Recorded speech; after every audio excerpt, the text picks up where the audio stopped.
Jangan lupa subscribe channel YouTube TVRI Bengkulu, like, komen, dan nyalakan notifikasinya.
Assalamualaikum warahmatullahi wabarakatuh. Apa kabar Anda pemirsa TVRI Bengkulu? Tentunya semoga masih dalam keadaan semangat dan masih tetap beraktivitas sebagai mestinya walaupun saat ini kita masih dalam bulan suci Ramadan dan masih menjalankan ibadah puasa. Dan tentunya pada kali ini kita akan membahas satu tema yakni waspada kampanye terselubung di bulan suci Ramadan. Dan seperti yang kita ketahui bahwasanya saat ini masih terus dilakukan pengawasan untuk pesta demokrasi apalagi di bulan suci Ramadan. Tentunya selalu diingatkan juga bahwa partai politik beserta pemilu untuk tidak melakukan kampanye di bulan suci Ramadan, khususnya di tempat-tempat tertentu seperti tempat pendidikan, tempat pemerintahan, dan juga tempat peribadatan. Dan pada kali ini tentunya kita sudah menghadirkan narasumber atau sudah ada di studio TVRI Bengkulu. Akan saya perkenalkan terlebih dahulu. Narasumber kita sudah ada Ibu Lisa Andriati. Assalamualaikum Ibu, apa kabar? Waalaikumsalam warahmatullahi wabarakatuh. Alhamdulillah kabar baik, Mas Riko. Oke. Jadi gimana hari ini? Masih semangat ya tentunya menjalankan ibadah puasa, apalagi sudah mau mendekati Idul Fitri ya? Insya Allah masih semangat. Masih semangat. Iya. Oke, baik. Nanti kita akan ngobrol-ngobrol berkaitan tema kita pada hari Siap. ini. Dan pemirsa TVRI Bengkulu, tentu saja pada tema kita pada hari ini waspada kampanye terselubung di bulan suci Ramadan. Dan tentu saksikan terus program acara Berendo, dan untuk itu kita akan langsung membahas bagaimana tema kita pada kali ini. Nah, kalau kita bicara soal kampanye, ini berkaitan dengan pesta demokrasi. Betul. Nah, benar sekali. Dan ini kalau kita melihat kampanye sebetulnya ini memang baru dilakukan sekitar bulan November nanti gitu ya. Nah, kalau untuk saat ini sebetulnya kalau dari Bu Lisa sendiri melihat bagaimana sih proses ataupun persiapan dari para partai politik, begitupun dengan calonnya gitu ya, melakukan, ada mungkin di bulan suci Ramadan dengan tema kita kampanye terselubung. Nah, seperti apa sih kalau dari Ibu Lisa sendiri melihat kondisi saat ini? Iya, menarik ya judulnya. Jadi memang momentum Ramadan itu momentum yang sangat baik untuk bisa banyak bersilaturahmi. Ya, karena memang konteks Ramadan ini kan semuanya identik dengan kebaikan-kebaikan. Tapi kalau itu karena kita tahun depan akan memasuki tahun politik di 2024, maka tentu akan banyak persiapan-persiapan dari partai politik dan juga calon-calon yang akan bertarung ya dalam kontestasi politik untuk mempersiapkan diri. Jadi kalau sesuai dengan tema kita kampanye terselubung, ini harus dilihat dulu lagi konteksnya. Kita nggak bisa mengklaim atau menjudge ya orang atau partai politik selama memang tujuan mereka adalah untuk menebarkan kebaikan sebenarnya.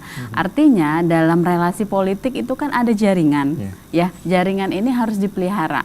Nah, ketika jadwal kampanye itu baru akan resmi ya pada 28 November sampai 10 Februari itu akan terlihat pertarungan mereka yang sebenarnya. Tapi sebelum itu kita kan tidak bisa menjudge atau mencap mereka melakukan kampanye, walaupun judulnya adalah terselubung ya.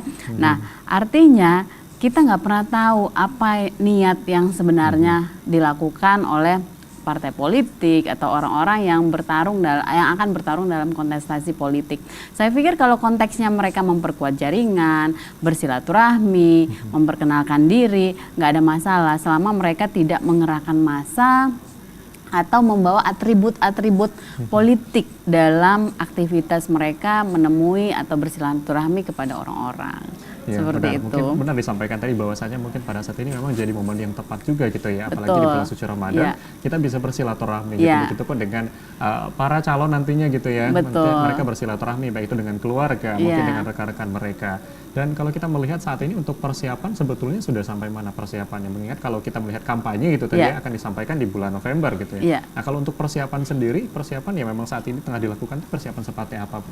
Ya tentunya kalau tahap persiapan para calon ataupun partai politik pengusung harusnya sudah mulai mempersiapkan diri untuk mengatur strategi strategi pemenangan, karena nggak mungkin kalau bicara kemenangan itu hanya dipersiapkan dalam satu malam atau beberapa minggu saja kan, atau bahkan mungkin hanya beberapa bulan. Saya pikir itu mustahil ya. Tapi kita bisa punya strategi, bisa punya perencanaan, namun ada perencanaan-perencanaan itu tahapan-tahapannya.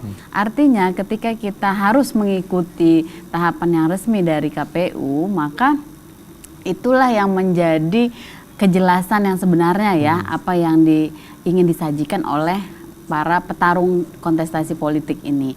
Namun sebelumnya saya pikir mereka juga akan terus sudah harus bergerak dari mulai saat ini ya, untuk mengatur strategi, membangun jaringan, menebarkan koneksi, mempererat lagi pergaulan ya, dan juga mungkin ini harus dilakukan oleh calon-calon yang baru pertama kali. Nah, kalau dia udah incumbent ya, yang sudah mengulang, berpengalaman, mungkin tidak terlalu berat. Tapi kalau dia calonnya baru sekarang gitu ya, baru pertama kali akan bertarung, artinya dia harus punya ekstra, strategi ekstra ya, yang perlu dilakukan. Selagi mereka tidak membawa atribut politik, tidak maksudnya menyebutkan secara jelas klaim bahwa saya ini ingin didukung mencalonkan, gitu ya. Minta kepada masyarakat dan sebagainya, saya pikir nggak ada masalah ya. Jadi selama mereka itu hak mereka ya untuk bisa menebarkan jaringan, memperkuat koneksi di antara orang-orang yang dianggap mungkin berpotensi untuk mendukung mereka nantinya pada pertarungan politik di 2024. Ya, artinya secara tidak langsung memang ini bagian dari strategi juga gitu ya. Apalagi tadi disampaikan kalau untuk yang mungkin calon ini baru pertama kali, nggak mungkin gitu ya dalam hitungan satu hari, dalam hitungan satu bulan ya orang sudah mengenal gitu. Apalagi ini kan butuh persiapan yang panjang, ada tahapan-tahapan gitu ya memang kita perlu lakukan. Nah, kalau kita bicara soal tahapan juga gitu ya, dan di saat ini pasti ada peran-peran, baik itu peran dari KPU, peran dari Bawaslu yang mereka melakukan pengawasan gitu. Nah, berkaitan dengan tema kita bagaimana kampanye terselubung gitu.